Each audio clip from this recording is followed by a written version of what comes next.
Hello everyone, study with পুনির চ্যানেলে তোমাদের সবাইকে ওয়েলকাম। তো আজকে আমি তোমাদের সঙ্গে ক্লাস সপ্তম শ্রেণীর বাংলা উন্মেষ বইয়ের আমি পাঠ নং 5 লালু ও ভুলু এই পাঠটির আমি অল ক্রিয়াকলাপ তোমাদের সঙ্গে আলোচনা করব। তাহলে আমার ভিডিওটা তোমরা স্কিপ না করে দেখতে থাকো। এন্ড অবশ্যই আমার চ্যানেলে যদি নতুন কেউ ভিজিট করে থাকো তাহলে অবশ্যই আমার চ্যানেলটাকে লাইক শেয়ার অ্যান্ড সাবস্ক্রাইব করে নেবে পরবর্তী নোটিফিকেশন পাওয়ার জন্য। তাহলে চলো এই পাঠটির আমি অল অ্যাক্টিভিটিস তোমাদের সঙ্গে আলোচনা করব। প্রথমে এই পাঠটির শব্দের অর্থ দেখে নাও, যেটা তোমরা খাতায় লিখে শিখে নেবে। প্রথম দেখে নাও, প্রচণ্ড হয়ে যাবে খুব বেশি, রাস্তা হয়ে যাবে পথ, সতর্ক সতর্ক বার্তা হয়ে যাবে সাবধান বার্তা, আগে ভাগই হয়ে যাবে পূর্ব হইতে, বিপদে হয়ে যাবে দুর্যোগে, মোকাবিলার হয়ে যাবে সামনা সামনি হওয়া, প্রস্তুতি হয়ে যাবে তৈরি, বার্তা হয়ে যাবে সংবাদ, সচেতন হয়ে যাবে সজাগ, নির্দেশ হয়ে যাবে আদেশ, আবর্জনা হয়ে যাবে বর্জ্য জিনিস, বিকল হয়ে যাবে নষ্ট, গুটিসুটি হয়ে যাবে জড়সড়, কিছুক্ষণ হয়ে যাবে অল্প সময়, মাচান ঘর হয়ে যাবে বাঁশ বা তক্তা দিয়ে তৈরি চৌকি, তারপর হয়ে যাবে শামিয়ানা হয়ে যাবে আচ্ছাদন বলতে পারো বা চাদুয়া বলতে পারো, একাকার হয়ে যাবে এক হয়ে যাওয়া, ওহি নকুল হয়ে যাবে খুব শত্রুতা, ধাক্কাধাক্কি হয়ে যাবে ঠেলাঠেলি, চিৎকার হয়ে যাবে জোরে বা আওয়াজ, জিজ্ঞেস হয়ে যাবে প্রশ্ন, বিস্মিত হয়ে যাবে অবাক। তাহলে এই শব্দের অর্থগুলি তোমরা ভালোটিকে শিখে নেবে। নেক্সট, ক্রিয়াকলাপ পাঠভিত্তিকের মধ্যে দেওয়া হলো যে 1 নম্বর হলো নিচের দেওয়া প্রশ্নগুলির উত্তর দাও।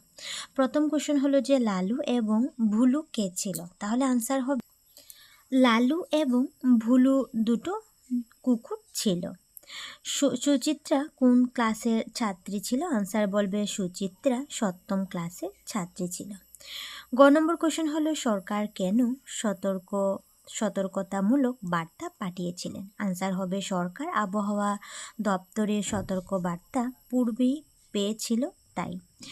সুচিত্রাদের দিদিমা কুলে করে কি নিয়ে বেরিয়ে এসেছিলেন? আনসার বলবে সুচিত্রাদের দিদিমা কুলে করে গিট বাঁধা কম্বলটা নিয়ে বেরিয়ে এসেছিলেন।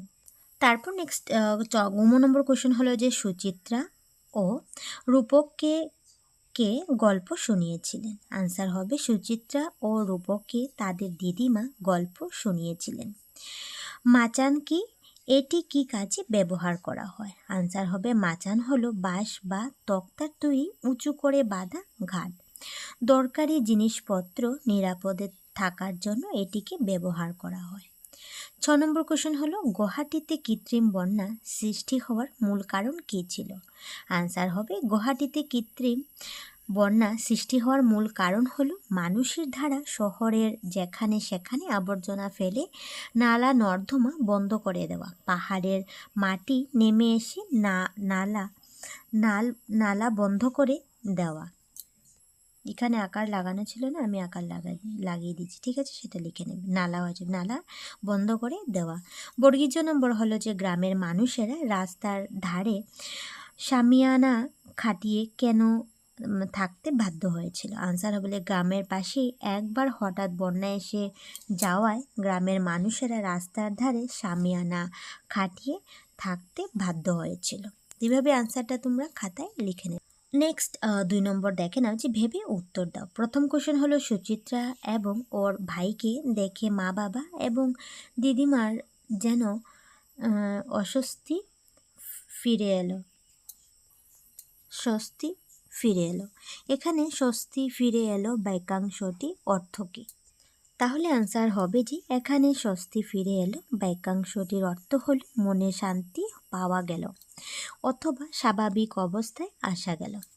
গ নম্বর কোশ্চেন হলো দুর্যোগের বাঘে গরুতে এক ঘাটে জল খায়। এখানে বাঘে গরুতে একই ঘাটে জল খায় কথাটির অর্থ কী? আনসার হবে ভীষণ বিপদে সবাই এক অবস্থায় হয়, এটাই এখানে বলা হয়েছে। তারপর নেক্সট গ নম্বর দেখে নাও যে দুজনের মধ্যে ছিল ওহি নকুল সম্পর্ক। এখানে ওহি নকুল সম্পর্ক বলতে কেমন সম্পর্ক বোঝানো হয়েছে? আনসার হবে ওহি নকুল সম্পর্ক বলতে সাপে নেউলের সম্পর্ক বা ভীষণ শত্রুতাকে বোঝানো হয়েছে। 3 নম্বর দেখে নাও যে সবাই মিলে আলোচনা করে বলো ও লিখো। তাহলে প্রথম কোশ্চেন হলো যে শহরে কৃত্রিম বন্যার ফলে মানুষের কি কি অসুবিধা হতে পারে? আনসার হবে কৃত্রিম বন্যার ফলে শহরের অলিগলিতেও বটেই প্রধান রাস্তাও জলে ডুবে যায়, যার জন্য মানুষ গৃহবন্দী হয়ে পড়ে। গাড়ি রিক্সা চলাচল বন্ধ হয়ে যায়, বাড়ি ঘরে নোংরা জল প্রবেশ করে, খাদ্য পানীয় জলের অভাব দেখা দেয়।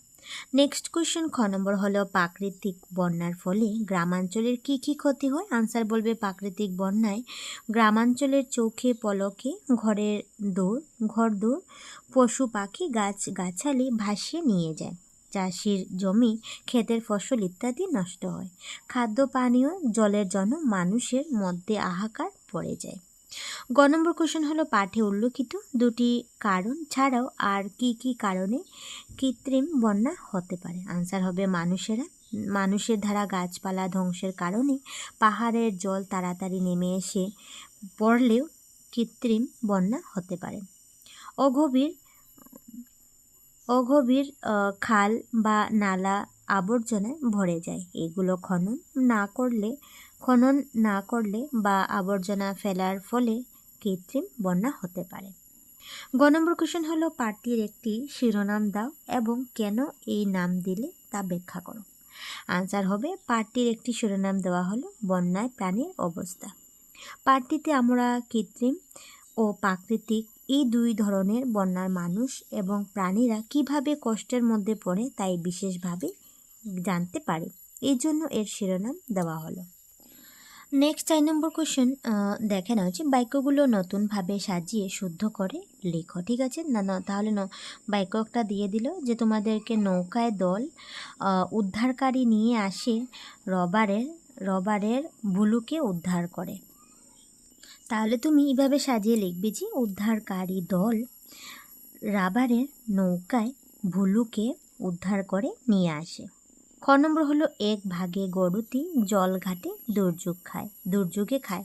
আনসার হবে দুর্যোগে ভাগে গরুটি এক ঘাটে জল খায়। এভাবে তুমি শুদ্ধ করে লিখবে। নেক্সট হবে সম্পর্ক মধ্য অহিনকুল দুজনের ছিল। আনসার হবে দুজনের মধ্যে অহিনকুল সম্পর্ক ছিল।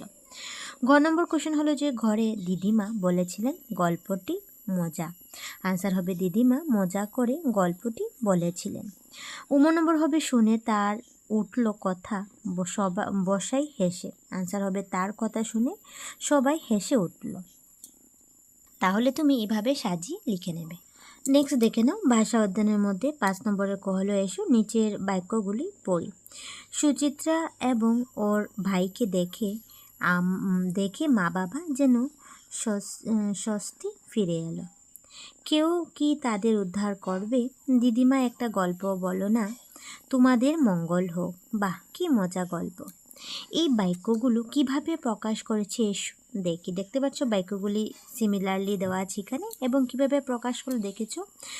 প্রকাশ করার ভাব হবে কোনো ঘটনা বা কাজের বর্ণনা করা হয়েছে। দেখতে পাচ্ছ এটির মধ্যে কেউ কি তাদের উদ্ধার করবে, এখানে প্রশ্ন করা হয়েছে। ঠিক আছে, দিদিমা একটা গল্প বলো না, তাহলে আদেশ বা অনুরোধ প্রকাশ পেয়েছে।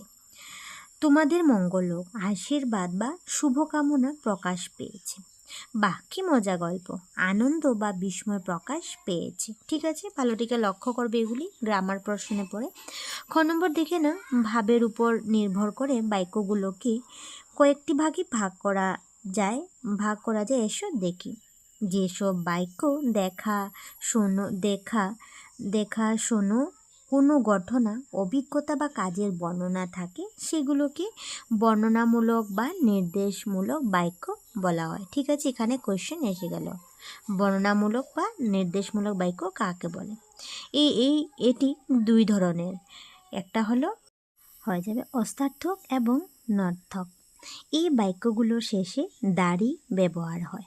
উদাহরণ রাধা আজ স্কুলে যাবে, দাঁড়িয়ে হয়েছে হরেন আজ স্কুলে যাবে না, এখানে দাঁড়িয়ে বোঝানো হয়েছে। ঠিক আছে, নেক্সট দেখে নাও, যেসব বাক্য প্রশ্ন জিজ্ঞেস করা হয় সেগুলোকে প্রশ্নবোধক বাক্য বলা হয়। ঠিক আছে, প্রশ্নবোধক বাক্য শেষে প্রশ্নবোধক চিহ্ন ব্যবহৃত হয়।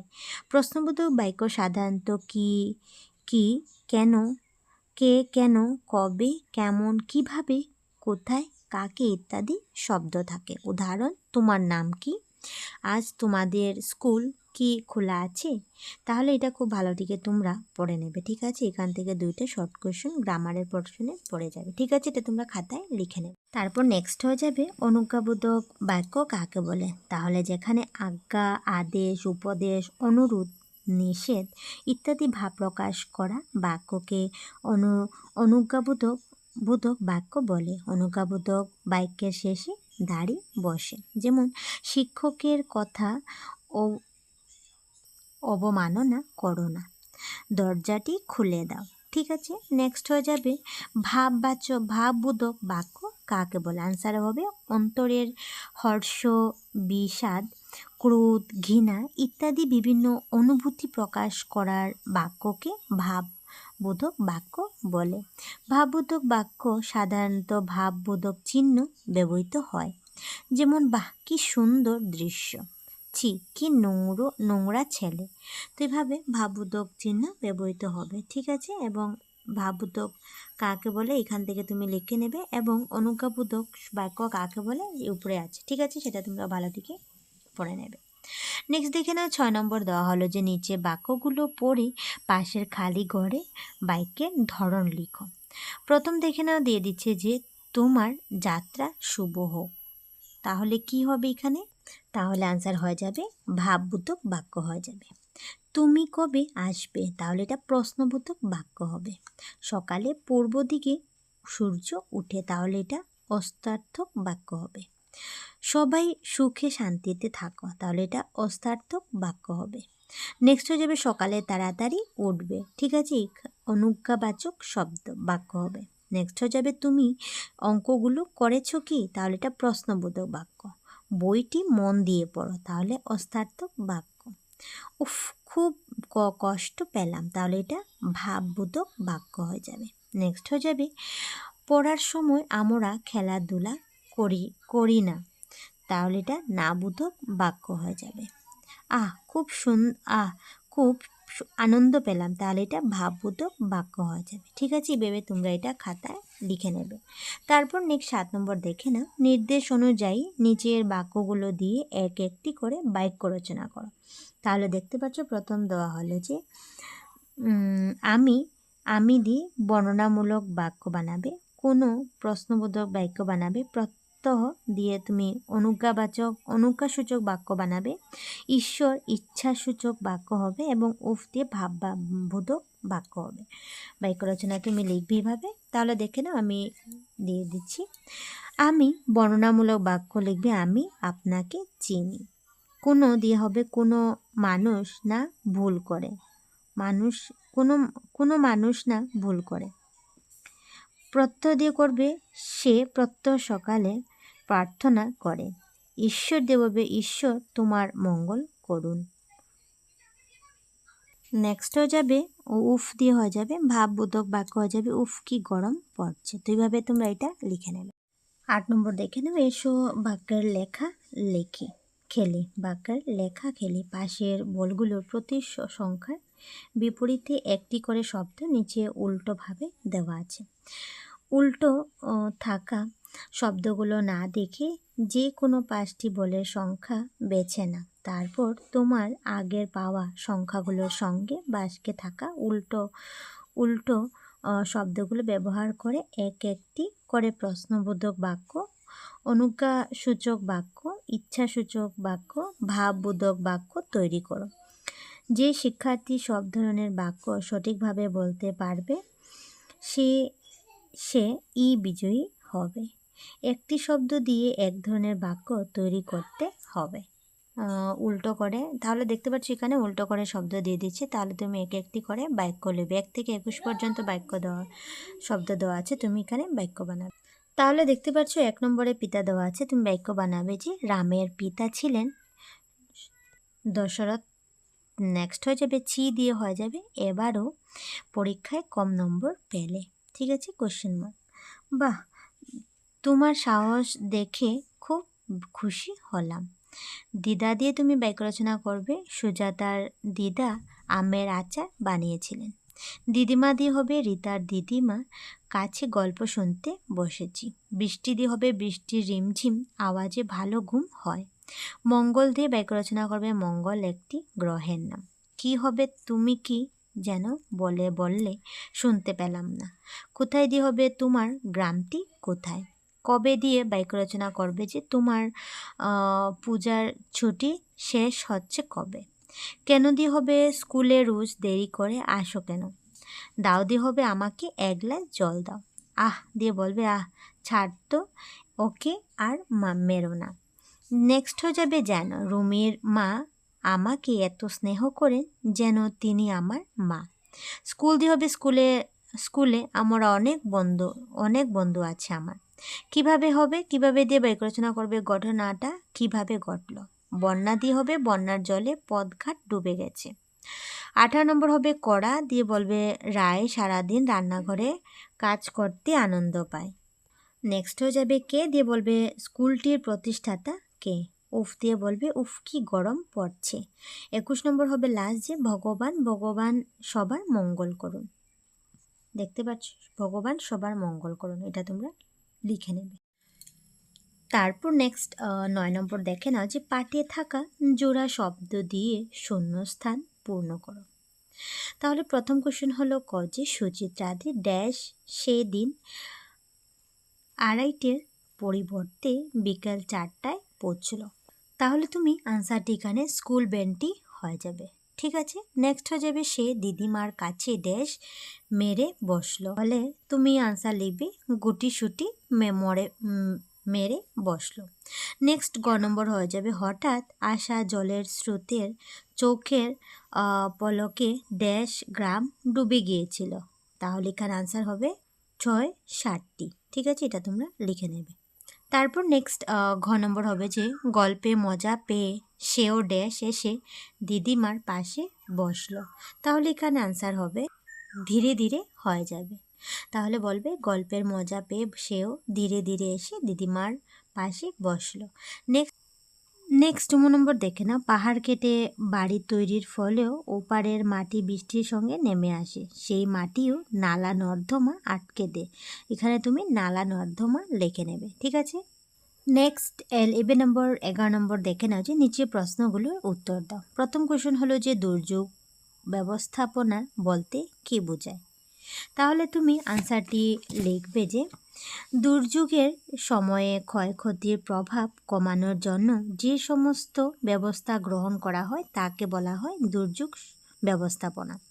খ নম্বর কোশ্চেন হলো দুর্যোগ ব্যবস্থাপনার 3টি স্তর কি কি লিখো। আনসার হবে দুর্যোগ ব্যবস্থাপনার 3টি স্তর হলো আগাম প্রস্তুতি, দুর্যোগ চলাকালীন জরুরি সাহায্য প্রদান এবং দুর্যোগের পর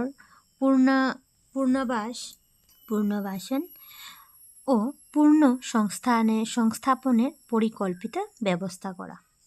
ঠিক আছে, তাহলে এটা তোমরা লিখে নেবে। তারপর নেক্সট গ নম্বর দেখে নাও যে 4টি প্রাকৃতিক দুর্যোগ ও 4টি মানবসৃষ্ট দুর্যোগের উদাহরণ দাও। তাহলে আনসার বলবে 4টি প্রাকৃতিক দুর্যোগ হয়ে যাবে বন্যা, ভূমিকম্প, সুনামি ও ঘূর্ণিঝড়। 4টি মানবসৃষ্ট দুর্যোগ হয়ে যাবে যানবাহন দুর্ঘটনা, পরিবেশ দূষণ, বিস্ফোরণ ও কলকারখানার বিষাক্ত ধোঁয়া নির্গমন। তারপর নেক্সট 12 নম্বর দেখে নাও যে ভিন্ন ভিন্ন পরিস্থিতিতে কোন নাম্বার ডায়াল করবেন। জরুরিকালীন ফোন নাম্বার দেখতে পাচ্ছ জরুরিকালীন অবস্থা হয়ে যাবে 112। তারপর অসম পুলিশের ফোন নাম্বার হয়ে যাবে 100 বা 112 বলতে পারো। অগ্নি নির্বাপক বাহিনী হয়ে যাবে 101। অ্যাম্বুলেন্স এবং জরুরিকালীন চিকিৎসা সেবা গাড়ি নাম্বার হবে যে 108 বা 104কে ফোন করলে আমরা অ্যাম্বুলেন্স বা জরুরিকালীন চিকিৎসা ব্যবস্থা আমরা সুযোগ পেতে পারি। শিশু হেল্পলাইন হয়ে যাবে তোমার 1000 98, ঠিক আছে। নেক্সট হয়ে যাবে মহিলা হেল্পলাইন, হয়ে যাবে তোমার 181। তাহলে এটা তোমরা ভালো থেকে মনে রাখবে। নেক্সট দেখে নাও, দেওয়া হলো যে নিচের পরিস্থিতিগুলোতে কোন নম্বর ডায়াল করবে। তাহলে দেখতে পাচ্ছ তোমাদের প্রতিবেশীর বাড়িতে 10 বছরের ছেলেকে জোর করে কাজ করানো হচ্ছে। তাহলে কোন জরুরিকালীন ফোন নাম্বারে তুমি ডায়াল করবে, তুমি এখানে নাম্বারটি লিখবে। তাহলে তুমি 1098 তুমি ডায়াল করবে, ঠিক আছে। নেক্সট হয়ে যাবে রাস্তার কাজ করা একজন শ্রমিক রোদে অজ্ঞান হয়ে পড়েছেন। তাহলে তুমি 108 নম্বরে ফোন করতে পারো বা 104 নম্বরে ফোন করতে পারো, ঠিক আছে। নেক্সট হয়ে যাবে পাশের বাড়িতে চোর জানলা ভেঙে ঢোকার চেষ্টা করেছে। তাহলে তুমি কাকে ফোন করবে? তাহলে তুমি অসম পুলিশ 100 ফোন করতে পারো বা 112কে তুমি ফোন করতে পারো। নেক্সট হয়ে যাবে একটি বাড়িতে গ্যাস সিলিন্ডার বিস্ফোরণ ঘটেছে। তাহলে তুমি কোন নাম্বারে ফোন করবে? তাহলে এখানে দেখতে পাচ্ছ অগ্নি নির্বাপক বাহিনী, হয়ে যাবে 101কে তুমি ফোন করবে, ঠিক আছে। নেক্সট হয়ে যাবে প্রবল বর্ষণের ফলে গাছের পাহাড় ভূমিধস হয়েছে। তাহলে তুমি এখানে 112কে তুমি ফোন করবে, ঠিক আছে। এটা তুমি নাম্বারগুলি লিখে নেবে। তারপর দেখে নাও 13 নম্বর দেওয়া হলো যে ভাবো এবং লেখো। কৃত্রিম বন্যার সময় বাড়ির ভিতরে কি কি জিনিস ঢুকে যেতে পারে, তা থেকে রক্ষা পাওয়ার কি কোনো উপায় আছে? তাহলে তুমি আনসারটি লিখবে যেভাবে, যে বাইরের আবর্জনা, নালা নর্দমার খারাপ জল, বিষাক্ত সাপ, বিভিন্ন কৃত্রিম বন্যায় বাড়ির ভিতরে ঢুকে যেতে পারে। তা থেকে রক্ষা পেতে বাড়ির চারদিক দেওয়াল অথবা শক্ত করে বাঁশের বেড়া দিতে হবে। ফেনাইল, ব্লিচিং পাউডার ইত্যাদির ব্যবহার করতে হবে। 14 নম্বর দেখে নাও যে জরুরিকালীন সময়ে কি সামগ্রী হাতের কাছে রাখা প্রয়োজন। তাহলে আনসার হবে জরুরিকালীন সময়ে টর্চ, শুকনা কাপড়, পানীয় জল, দরকারি ওষুধ ইত্যাদি হাতের কাছে রাখার প্রয়োজন আছে, ঠিক আছে। তাহলে এই পার্টটির ক্রিয়াকলাপ এখানে শেষ করলাম। এখন এই পার্টটির এক্সট্রা কোয়েশ্চেন তোমরা একটু দেখে নাও। তাহলে দেখে নাও এক্সট্রা কোয়েশ্চেন, যেটা তোমরা খাতায় লিখে শিখতে পারো। 1 নম্বর হলো যে লালু ও ভুলু দুজনকে, তাহলে বলবে লালু আর ভুলু দুজন কুকুর। লালু আর ভুলু কোথায় থাকতো? তাহলে আনসার বলবে লালু থাকতো গ্রামের এক ধূপার বাড়িতে, আর ভুলু থাকতো একটি নাট্যশালার সামনে। গুয়াহাটির কৃত্রিম বন্যা হওয়া দিনটি কি বার ছিল? তাহলে আনসার বলবে বারটি ছিল শুক্রবার। 4 নম্বর কোশ্চেন হলো গুয়াহাটিতে কৃত্রিম বন্যার হওয়ার মুখ্য কারণ কি? তাহলে আনসার হবে শহরের জনবসতি বেশি এবং অপরিকল্পিত বাড়ি তৈরির ফলে। উপরান্ত মেঘালয়ের পাহাড় গাছপালা ধ্বংস করায় সেখান থেকেও নালার মাধ্যমে তাড়াতাড়ি জল নেমে কৃত্রিম বন্যার সৃষ্টি করে। 5 নম্বর কোশ্চেন হলো কাদের ভ্যানটি কেন খারাপ হয়ে গিয়েছিল? সুচিত্রাদের স্কুল ভ্যানটি বন্যার জলে পড়ে খারাপ হয়ে গিয়েছিল। 6 নম্বর কোশ্চেন হলো যে সন্ধ্যাবেলায় সুচিত্রার বাবার মোবাইলে কিসের মেসেজ এসেছিল? আনসার বলবে সন্ধ্যাবেলায় সুচিত্রার বাবার মোবাইলে পরের দিন জেলার সব স্কুল ছুটির ঘোষণার মেসেজ এসেছিল। 7 নম্বর কোশ্চেন হলো দিদিমা কত বছর পূর্বের গল্প শুনিয়েছিলেন? আনসার বলবে দিদিমা 20 বছর পূর্বের বন্যার গল্প শুনিয়েছিলেন। মাচান ঘর বলতে কি বুঝো? আনসার বলবে পূর্বের বন্যার হাত থেকে রক্ষা পেতে গ্রামাঞ্চলের ঘরের মধ্যে উঁচু করে বাঁশের বা কাঠের তক্তা দিয়ে খাটের মতো তৈরি করা বস্তুকে মাচান ঘর বলা হতো। এই ঘরে খাদ্যশস্য, বীজ ইত্যাদি রাখা হয়। 9 নম্বর কোশ্চেন হলো ভূমিকম্প কেন হয়? আনসার বলবে পৃথিবীর আভ্যন্তরে তাপ, চাপ, গ্যাস প্রভৃতির ভারসাম্য নষ্ট হলেই প্রচণ্ড আড়ালনের সৃষ্টি হয়, আর তার ফলে মাটি কেঁপে ওঠে। এই কাঁপাকি বলে ভূমিকম্প। 10 নম্বর কোশ্চেন হলো দিদিমা যখন গল্প বলছিলেন তখন কতক্ষণ ভূমিকম্প হয়েছিল? আনসার বলবে দিদিমা গল্প বলার সময় ভূমিকম্প 5 সেকেন্ডের মতো স্থায়ী ছিল। 11 নম্বর হয়ে যাবে দিদিমা রূপক ভেবে কি তুলে এনেছিলেন? আনসার হবে দিদিমা রূপক ভেবে গিট বাঁধা কম্বলটাকে তুলে এনেছিলেন। ঠিক আছে, তাহলে এক্সট্রা কোয়েশ্চেন তোমরা খাতায় লিখে শিখে নেবে। তাহলে এই পার্টটির ভিডিও আমি এখানে শেষ করলাম। ভিডিওটা কেমন লাগলো অবশ্যই কমেন্টে জানাবে। তাহলে টাটা।